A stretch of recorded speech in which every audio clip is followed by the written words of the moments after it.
Friends, welcome to Rajesh 2223. Dasara నవరాత్రుల్లో భాగంగా అమ్మవారికి ఎంతో ఇష్టమైన క్షీరాన్నము. ఆ క్షీరాన్న ప్రసాదాన్ని ఎలా చేయాలో చూసేద్దామా? లేట్ ఎందుకండి, రెడీ, స్టార్ట్. సో చూడండి, ఇక్కడ చూపించే ఒక గ్లాస్తో నేను గ్లాసు బెల్లం తురుము తీసుకున్నాను. బెల్లం తురుము వేసేసి అక్కడ పాకం పడుతున్నాను. ఇక్కడ అదే గ్లాస్తో ఒక గ్లాస్ అనేది మనం రైస్ తీసుకొని మామూలుగా నార్మల్గా ఒక గ్లాస్కి 2 గ్లాసులు నీళ్ళు పోస్తాం కదా, అలాగే కుక్కర్లో పెట్టేసుకోండి. విడిగా అవసరం లేదండి. కుక్కర్లో ఒక 3 విజిల్స్ వరకు ఉంచుకొని సరిపోతుంది. 3 విజిల్స్కి మనకు 3/4 అనేది రైస్ అనేది ఇక్కడ ఉడికిపోతుంది. సో ఆ రైస్ని మనం పాలతో ఉడికించుకుంటే టేస్ట్ బాగుంటుంది. పలుకుగా లేకుండా ఉంటుంది, అలాగే మరీ శుద్ధగా లేకుండా ఉంటుంది. తినడానికి క్షీరాన్నం చాలా బాగుంటుంది. సో తర్వాత అదే గ్లాస్తో ప్యాన్ పెట్టేసేసి 3 గ్లాసులు పాలు తీసుకున్నానండి. నేను ఒక గ్లాస్ రైస్కి 3 గ్లాసులు పాలు తీసుకున్నాను. ఆ పాలు చూడండి, పాలలో యాలకులు చితక్కొట్టేసేసి యాలకుల పౌడర్ అండ్ యాలకులు చితక్కొట్టి వేసాను. ఫ్లేవర్ కోసం ఒక్కటి కుంకుమ పువ్వు వేసానండి. ఒక్క రేక్ కుంకుమ పువ్వు రేక్ వేసాను. వేసి చూడండి, పాలు చక్కగా పొంగుతున్నాయి. సో పాలు మరిగి మనకు అలా పాలు బాగా పొంగినప్పుడు ఆల్రెడీ 3/4 ఉడికిన రైస్ని తీసుకొచ్చేసి మొత్తం రైస్ అంతా కూడా వేసి బాగా కలుపుకోవాలి. మీకు ఇక్కడ ఎక్కువ టైం పట్టదండి, కుక్కర్లో వండేసాం కాబట్టి రైసు తక్కువ టైంలోనే మనకు పాయసం అయిపోతుంది. 10 to 15 మినిట్స్ లోపలే 15 మినిట్స్ లోపలే మొత్తం అంతా అయిపోతుందండి.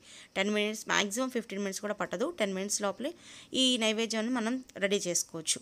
కుక్కర్ పెట్టేసేసుకుంటాము. ఆల్రెడీ ఓ పక్కన బెల్లం పాకం పెట్టేసేసుకొని రెడీగా పెట్టేసుకుంటాము.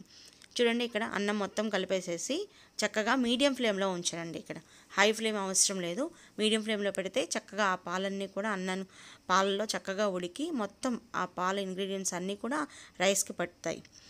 ఇది హెల్తీ ఫుడ్ కూడా అండి, పిల్లలకు కూడా చాలా మంచిది, బలం కూడా వస్తుంది. పాలన్నం తింటుంటే కనుక మనకు చిన్నప్పుడు పెద్దవాళ్ళు పెట్టేవాళ్ళు కదా, సో పాలన్నము అలాగే ఇక్కడ కూడా అంతే. ఇక్కడ చూడండి చక్కగా అన్నం ఎలా ఉడుకుతుందో.